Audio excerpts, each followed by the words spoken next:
Is it March 25th and I'm just now doing my reading wrap up for February? Yes. Yes, I am. Listen, I had a whole plan. Like for a whole freaking year, I had like committed. I had so many creative ideas. I was like, starting January, you're gonna do book two, book three, all that stuff. I was like, you're just gonna have fun. You've already did the horse stuff, might as well. All my creative ideas out the window, gone, adios. Didn't need them apparently because I don't know. So I'm changing plans a little bit, and obviously starting next month because it's the 25th of March. So starting next month, I'm gonna try and be posting weekly because honestly, my biggest issue has been filming. Like I keep just like I'm doing things, I'm just not filming anything, and it's just I think that's the biggest issue. So hopefully, for all four of you who watch, we're gonna change things a little bit, then hopefully just have something to listen to in the background, I guess. Anyway, let's talk about what I read in February because I definitely feel like February was better than January. January was rough, okay, but then like looking back on like now that I've sat and like thought more and more about February, I'm like, did I actually enjoy my February books or no? I'm like, yes, I did. And then I look at my star ratings, and I'm like, maybe I didn't. And actually, the very first book is kind of one that like I keep looking at it because I did enjoy the book, but there's just one thing that bugged me the entire time, and it kind of ruined the book for me. But like I still gave it a good rating. It's anyway. So let's chat about everything that I read in February. Before we jump in and talk about this book, I have to defend it a little bit by explaining me and my brain really quick. So I have ADHD, and I also have really good pattern recognition skills, okay? And it comes in handy a lot of times, but sometimes in the case of books, not so much. Like there are times when people will be like, "Man, I just wish they had kind of breadcrumbed this a little bit more, done a little more detail about this." So for like the build up, and I'm kind of like, "What are you talking about?" There was like a neon glowing trail of breadcrumbs because it was so well done. It was like fabulous. And I was like, you could see it building and coming up to it. And people were like, what? I'm like, go back and reread it and you'll see it now that you've seen the end. And people are like, but how did you see it the first time? And I'm like, it's right there. Like, I don't know how you all don't see it. But that being said, sometimes when it's a little bit more obvious, for me, it feels like I'm being spoon fed because I saw the patterns a little bit too much and kind of already figured it out. But now I'm still kind of getting forced information I already figured out. So, like, for me, unfortunately, sometimes the buildup isn't worth the buildup because I figured it out way too early and it's just dragging it out at that point. Other times, when it's like the casual breadcrumbs, I get excited because I can see it coming, but it's still breadcrumbing enough where it's not a whole friggin' spoon. Okay, that I have to say that in defense of this book because I enjoyed this book. I enjoyed the world building. I enjoyed the characters. I kind of like the magic system again. I didn't mind it, but the magic system is what ruined this book for me. Um, but again, I enjoyed the world building. I enjoyed the plot. I enjoyed the writing. I enjoyed this book. But for the I the I, listen, Blood Over Brighthaven by Emma Wong. The whole reason I picked up this book is it was one heavily recommended. It was kind of recommended as a dark academia. This is not a dark academia. This is a post academia. So essentially, your main character is taking a test to see if she can essentially work for like a slice of government or a slice of people who are in charge of making sure the world runs, okay? And the whole thing is they have this really big project that they have to do that requires a lot of magic, and they have to make sure it's done right so that casualties and things do not happen, okay? This whole build up. And it's really important that they are able to do this so they can expand where they live. Um Again, the thing is she basically has there's a side character that doesn't understand how the magic system works, okay? And so the entirety of the magic system being explained is almost feels like a teacher student relationship in which she's constantly like spoon feeding how the magic works to him, right? And so that's how we as the reader are also kind of learning about the magic in tow, is her kind of explaining it that way. And so again, I figured it out way too early, and I feel like for a lot of people they were like, "Oh my god, this twist was amazing. I didn't see it coming." And I'm like, it was literally in the prologue. Not only was it in the prologue, you kind of figured it out within like I don't know, I think it was like 4 chapters in. I was like, "Oh, okay, I see what's happening now." And I was like, so basically for 200 something pages, I was spoon fed the magic system that I had already figured out way ahead of time. So this is a book. Listen, if you will probably enjoy it. Okay, I enjoyed it. It is a very feminine rage, like screw your government. There's touches of racism in there and sexism. This is a good book. I heavily enjoyed the world building. I liked the characters. I liked the writing. You will probably like the magic system more than I did, because you may or may not see the neon glowing trail. I just couldn't do it. That being said, I did enjoy the book enough to give it a 3.5. I just wish it felt slow to me in sections, purely because I figured things out too much. And because everyone else I've talked to, they were like, I don't understand how you figured it out so early. I'm like, I don't know how you didn't. But so that's definitely kind of, I think it just had to do with me being neurospicy, that it kind of ruined it for me. And so that's, like, in defense of the book, it's probably better than I just figured it out too soon. And that, so, like, I have to give it that. I did enjoy it, minus being spoon fed the magic system. So, but really, I mainly read this because I really wanted to read Sword of Kaigen, and my library doesn't have it. It is not in any single bookstore around me. And so I was like, I'm gonna have to order it eventually if I want to read it. So I figured Emma Wong was a perfect, like, step in. Like, obviously it's her, like, she wrote Sword of Kaigen. I was like, Blood of a Brighthaven has been so popular. I was like, it'll be good stepping stone, since I could find that one easy peasy. I don't know. I kind of had just, I had mixed feelings. I enjoyed it. Do I enjoy it enough to put it on my bookshelf? Is kind of something I've been debating about, just because the magic system, man. I just wish I hadn't figured it out. Honestly, so I wish I could have just bleached my brain and done it from scratch or something. I don't know. Apparently, I had a theme unbeknownst to me, because the next one I read was Iron Widow. They describe Iron Widow as like Handmaid's Tale meets Pacific Rim, and I definitely kind of agree. That's definitely kind of the vibe.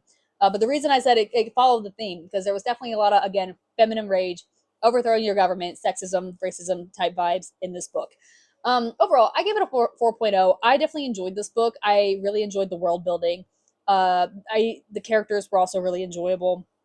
And then, obviously, again, I was talking about me having pattern recognition, okay? And, like, unfortunately, sometimes I see a bright neon trail rather than breadcrumbs. This was definitely a little bit more breadcrumby, but I also kind of put pieces together, like, early enough where I was like, I have a feeling I'm going to be right. And then typically I was. But it wasn't me being spoon fed, right?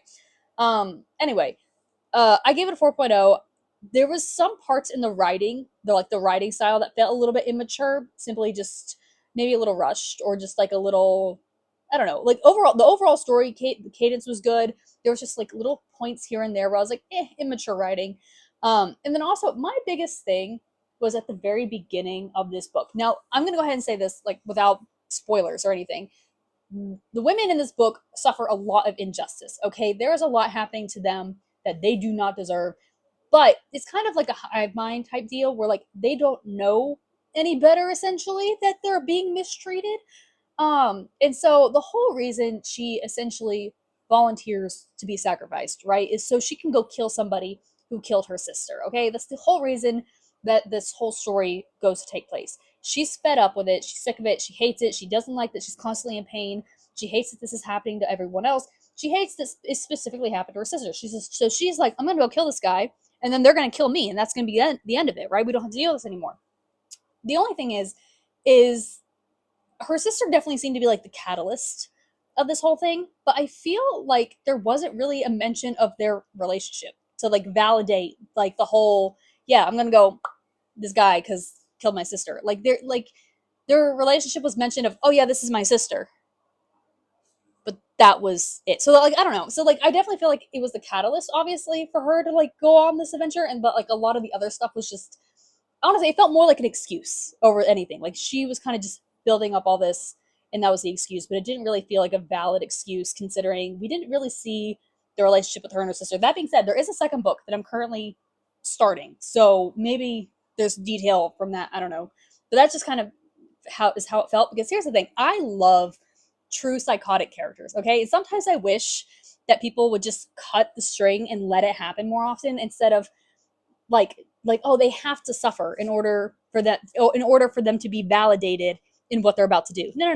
Like, Light Yagami is a great example of, like, a true psychotic character. He lived in a happy, healthy home environment. He has no trauma. Nothing bad happened to him, okay? But he was like, I'm gonna kill all these people. and he did it, and he did a great job. And like, so like that's kind of my thing. Like that is the definition of a like psychotic character. He had no reason to be unaliving all the people he did, but he just did it. And that's sometimes I feel like sometimes authors or anyone who has a character tries to validate the reason for their killings of we have to give him a reason. And this reason, like her sister died. I'm like, we could have just let her have it. Let her have fun. That's kind of my thing. Anyway, that's I love psychotic characters. If you have psychotic character recommendations, I eat that shit up every time. I love psychotic characters. I want more of them. So that's something. If you ever have a psychotic character recommendation, hit me up with it. Freaking love it. So I had to laugh a little bit with this next book because you know the reviews in the back of the book. I didn't read it before I read the book. Why would you do that? I read it afterwards. But like one of the reviews was like saying this is a sexy, soulful, like smart, soulful book, and I was like, I don't think we read the same book. But then there was another review that this was like this is a tale of traditional family and love, or like family tradition and love, and I was like, there you go. That is what this book about. I don't know where you got sexy and soulful.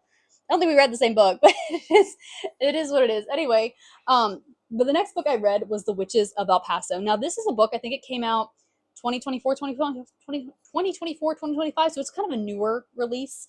It was honestly, I was kind of just scrolling through my Libby app, seeing what was available right away when I saw this, because I was on a wait list for everything else. And that's how it ended up being my pick. I was definitely kind of interested because the premise is basically like talking about a lawyer who's kind of struggling in life. She kind of feels like she hit a flat zone, and her great aunt who kind of drops this bombshell. She goes, "I had a kid. Haven't seen my kid in ages." She's there. She's like, "What?" She's like, "Can you help me find my kid?" And you're like, "Okay, cool." But this is also around the time where it's kind of started to reveal that the lawyer kind of actually has magic potential. There seems to be like a, a a magical bond that runs in the family between women. And it originally ran in with the great aunt, and so her magic ability, she was actually able to go back in time. And a lot of, honestly, the great aunt story in my opinion was the best part of the story. She, like, it was really interesting to watch kind of how she handled everything, and kind of her going back in time and kind of the storyline behind that, and watching her fall in love and the consequences of everything. Her storyline was great. I loved her storyline. It was definitely the most interesting part of the book. The lawyer definitely kind of felt a little bit more flat. And understandably, she was in a point in her life right at that point where she definitely was kind of just like over it. She goes, I want something new. She goes, I want to quit my job and do something and like travel and have like sex and like have affairs with a bunch of random men and just leave my kids and my husband and at home. And so she was kind of definitely going through like a midlife crisis and panicking a little bit. But she also, it felt very flat. Like there was no actually, like, you could tell there was no risk of her like doing anything stupid. Like she was just like, I'm just gonna do it home. I'm gonna have fun sex with my husband, and whoa, that's my highlight of the day. So but watching her, I will say, watching her finally kind of tune into her magic was definitely a little bit more like as we got into it. I was like, okay, this is good. Overall, I ended up giving it a 2.75. There was definitely points where it like it's a small book, like it's short. There's definitely parts where it kind of felt a little bit flat, a little bit slow. I definitely was more interested in one timeline in one story compared to another. And just overall, I feel like the main character we were supposed to be focusing on just wasn't. It wasn't that like she was connected, because like, that was the other thing. Some people were like, "Well, the characters are older." Like I think the main character is in her like early 40s, and like great aunt is in her 90s, and like people are like, "Oh, well, they're older." I was like, I don't think it was that. They just kind of felt flat in areas. Like it wasn't that like you weren't able to connect with them. They just genuinely felt like okay. But overall, I gave it 2.5. I feel like the storyline itself was good and had a lot of potential. I just wish the characters were a little bit more passionate per se, if that makes any sense, I guess.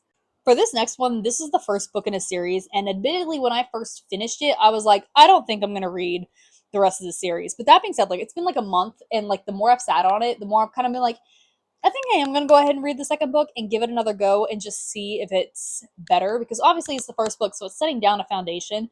But this was another one where, like, unfortunately, my freaking pattern recognition figured things out way too early. And so, for like 2 out of the 3 storylines, I saw the writing on the wall, like, way ahead of time. And so, when we got to like the big reveal, I was like, yeah, figure that out in chapter 6 and figure that one out in chapter 8. So, like, it wasn't like a surprise. um, and so I've kind of been like, I think I'm willing to give it another chance. Like the more and more I keep thinking about it, because I am kind of curious to what else is going to happen through the story. But that is The Shadow of the Gods. So this is essentially a book that takes place, I think it was a couple centuries after a battle that happened between all the gods. And obviously, when the gods fought, it freaking tore everything to shreds. And so it took a lot of time to rebuild and kind of go from there. And they're still dealing with the aftermath of everything. Now that there's like creatures that are causing mayhem, these gods left their bones that still have magical properties and things of that nature. So there's a lot of stuff happening in the world, and I feel like the world building was definitely very good, well done, and we do get to follow three different POVs, which I also definitely enjoyed. And it was actually to the point where like I enjoyed following all three POVs. Like sometimes you know how there's one that's like you take a little bit more favor over the other. I enjoyed following all three POVs. Um, Unfortunate, and I enjoyed the fight scenes. I also like that was another thing. I really enjoyed all the fight scenes. It definitely felt slow in some places, which I think it was kind of my like what I struggled with the most is it kind of felt slow, but also again, I saw the writing on the wall so far ahead of time. I saw the twists coming, and it wasn't even like a subtle like thing. It was like a plot, and I was like, cool. And then of course they wait until the very end to reveal everything, and so I feel like it was supposed to be super climactic way to end like your big cliffhanger going into book two. But where I figured it out like chapter six, chapter eight, I'm like, it's less of a cliffhanger. It's more of a just like a yeah, confirmed it, moving on. So I don't know. I definitely feel I ended up giving it 2.5 mainly just because it was like again I feel like if I said positive things about it, like I enjoyed the writing style, I enjoyed the fight scenes, I enjoyed all three POVs.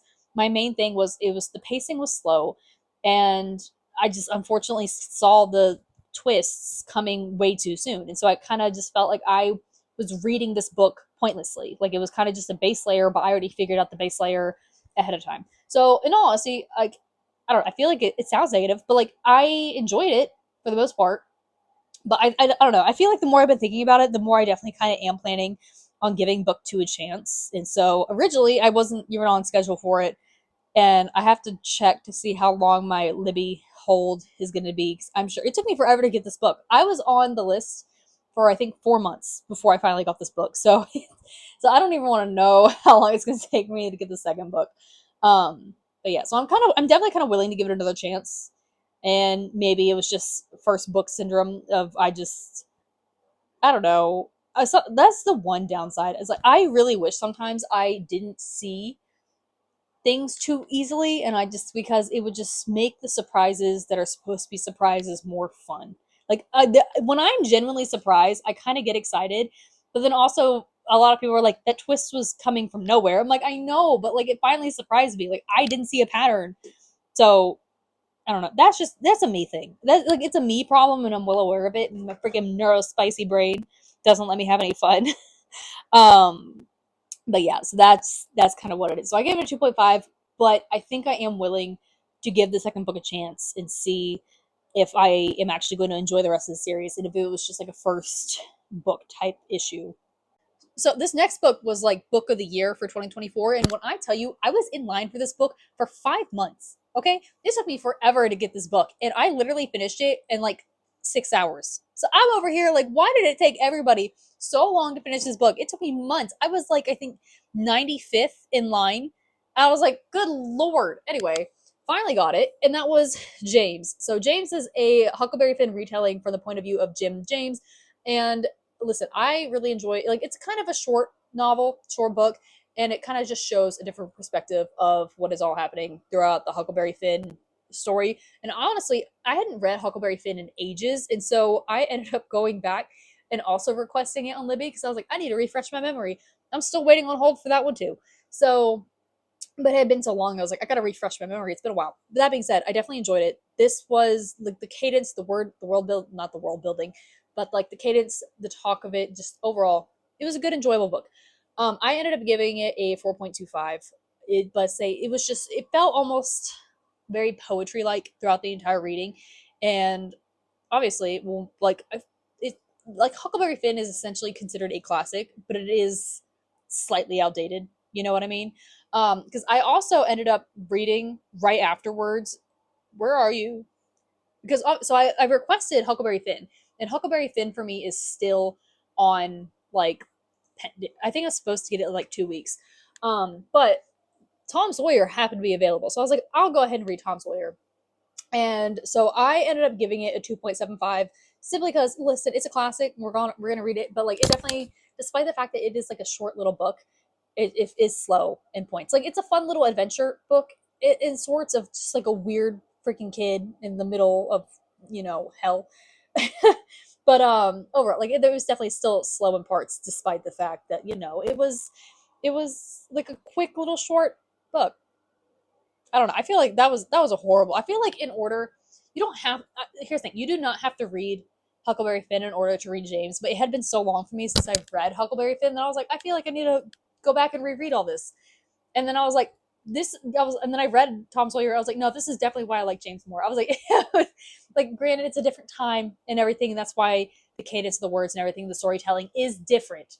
But I was like, it was just the quality of writing there was a difference between the quality of writing, in my opinion. If you're watching this and you're like, I just want one random recommendation, like what was your top recommendation? Right now, mine would be Under the Same Stars by Libba Bray. In all honesty, this might be my favorite book of the year so far. Granted, it's only February, March, okay? So we still have a lot of time to go. But as of right now, it is definitely probably my favorite. I already did a more in depth view of this book, and so I'm going to kind of talk about it a little bit less, just overall vibes.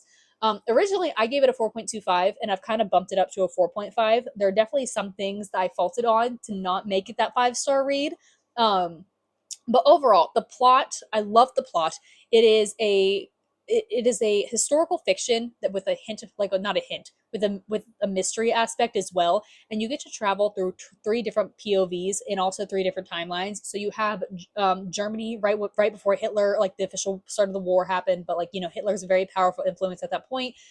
You also get to deal with Berlin during the time of the Berlin Wall, and then also New York in 2020 with like height of pandemic, right? And so you follow these three different timelines that are all connected through the fact of a mysterious missing, like these pair of missing girls, okay? And you kind of get to figure out what happens to them. And ironically, remember how I said, like, I tend to see the writing on the wall sometimes a little bit too far ahead? This was done well enough where, yes, you could kind of figure out what was about to happen, but I still ended up being wrong about which girl and everything. And honestly, like for me, that was great. Like I loved seeing the breadcrumbs happen and unraveling and putting pieces together.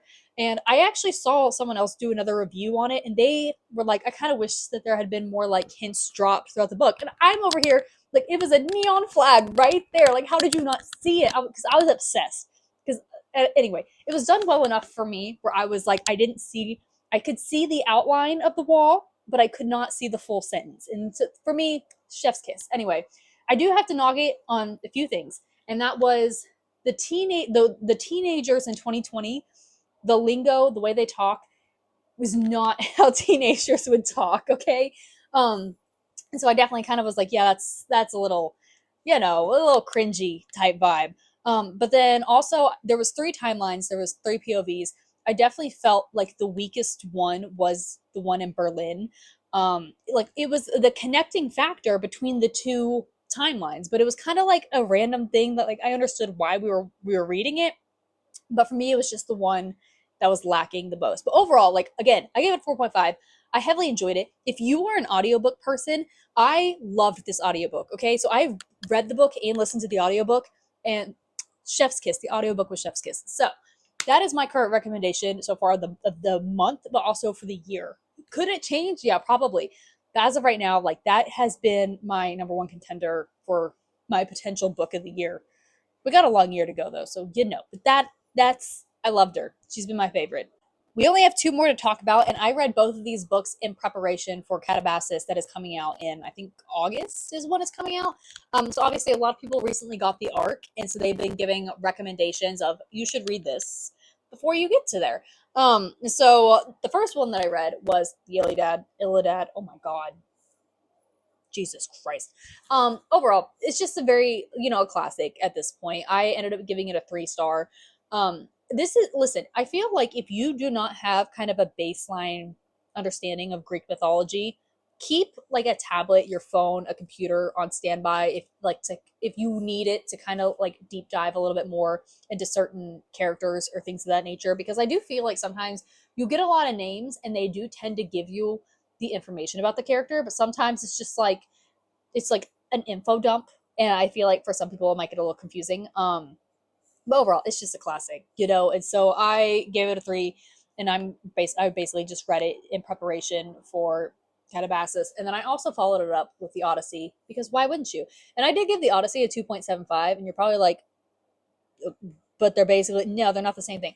the The reason I gave this a smidge lower is because there is some dialogue that is so freaking repetitory that I am like, please. And listen, like the whole story is him getting home, and like the gods are preventing him from getting home, or Poseidon is preventing him from like, you know, getting home. And that isn't the repetitory part. There is just dialogue in particular that is the same thing over and over and over again. And I'm like, we've already had this conversation. Move on. So that's the entire reason I gave it a little bit of a lower. But yeah, that I read there's a whole bunch of stuff. Like I think Dante's Inferno is kind of the thing that everyone's recommending the most, that you need to read it before you get to it. We got till August though, so I'm sure the freaking waitlist is already insane on Libby. So I've already, hopefully I'll get it before it drops, because it's definitely been a while. Actually, no, I think I have a hard copy of Dante's Inferno, which is good because I'm supposed to be in the process of reading books off of my physical library, so I can pick which ones are going to stay and which ones are going to go. But anyway, that's been a whole thing, I guess. Anyway, we're also going to talk about my March TBR. It's March 25th. Shush. We still have a question 6 months, 6 days. Okay, I have a lot of books I still need to read in those 6 days. Anyway, I had already said that I was planning on reading Heavenly Tyrant, which is the second to Iron Widow. I am actively reading Heavenly Tyrant. I think I'm on like chapter 3. So I am in the process of actively reading it, so hopefully I can finish up with Iron Widow. Next one that is also on my list is Morning Star. So that would be the final part of the first half of Red Rising. I have definitely heavily enjoyed the series, and so I was really excited to finally get to my listen. I've read some of these already, and I'm trying not to spoil it because I know my March thing is coming next week. Hopefully, if I do it on time, probably not, but I already read it so far. But that's all we're gonna say. My next one on the list is also Water Moon. This was something. It was a lot on my Instagram feed where people were heavily recommending it, and they were saying it kind of gave like Studio Ghibli vibes. And so I honestly have been in a Studio Ghibli mood. I watched oh words, the Firefly one. Crap, it's Graveyard Fireflies. You know what I'm talking about, surely. I watched that the other day because anyway. Another one that's on my list is Rebel Witch. Rebel Witch released beginning of February, end of February, something like that. Anyway, so it's a new release, and I had it on pre-order, and so it's on my list of hopefully things to read before the end of the month. Also this thing. And now listen, wasn't this on your January TBR? Yes. Wasn't this also on your February TBR? Listen. You know when you buy a book, and if you don't read it right away, it kind of becomes that book that like you sit there and stare at for like several months before you actually pick it up. That has become this book for me. Here's the thing, I have a feeling I'm gonna love it. Like everyone, like I am very picky about what books I actually like, I feel like. And so I tend to be very picky on my recommendations, or like where I receive, like, listen, you tell me, hey, read this book, I'm gonna read it, okay? But like people who I truly like know are gonna give me a good recommendation, no one has said I have not seen a single bad word about this book, okay? And so like I really wanted to read it. I don't know why opening the stupid book has been so hard. So yeah, we have 6 days until March. It's literally in my truck, okay? I have it in my truck. Okay? Is it going to get done before March? It has to at this. Like, I can't listen. April, I'm going to be so busy in April. There's no way I'm going to have a chance to open up the book. I cannot push this off till April. So I'm determined. Technically, I think what else is on my list that I haven't read yet? The only other thing on my list that I haven't checked off yet is Rebel Witch because I'm in the middle of Heavenly Tyrant. So I'll finish it in 6 days. So Rebel Witch is the only thing I haven't checked off besides Will of the Many. I got 6 days. I could do it. Hopefully. I've got to because it's been one of those things. If I didn't pick, I should have picked it up the first day because now I've just been staring at it for like freaking 3 months, if not longer. Oh my gosh, I'm tired. I need more coffee. Anyway, that's all I got. Happily ever after. Anyway, things are changing. Hopefully, I freaking had all these plans to be so creative and fun, and I was like, I'm gonna do all this stuff, and I'm gonna talk about what I bought. I haven't really. I no, that's a lie. My pre-order for Heaven's Official Blessing, the third book, came in, so that was exciting. But that's all I bought in this month. I meant to go to the plant store this week, but that kind of went out the window. So it's kind of been one of those plants or books, but it's spring, so I want plants. Anyway, I'm done rambling. That's all I got. That was my February wrap up. Overall, I feel like I said a lot of negative stuff, but I actually enjoyed a lot of what I've read. Minus, anyway, it's fine. That's all I got. I'm going to leave now. Do better than me. Drink water, stay hydrated, read a book. Don't let it sit on your shelf for 3-4 months.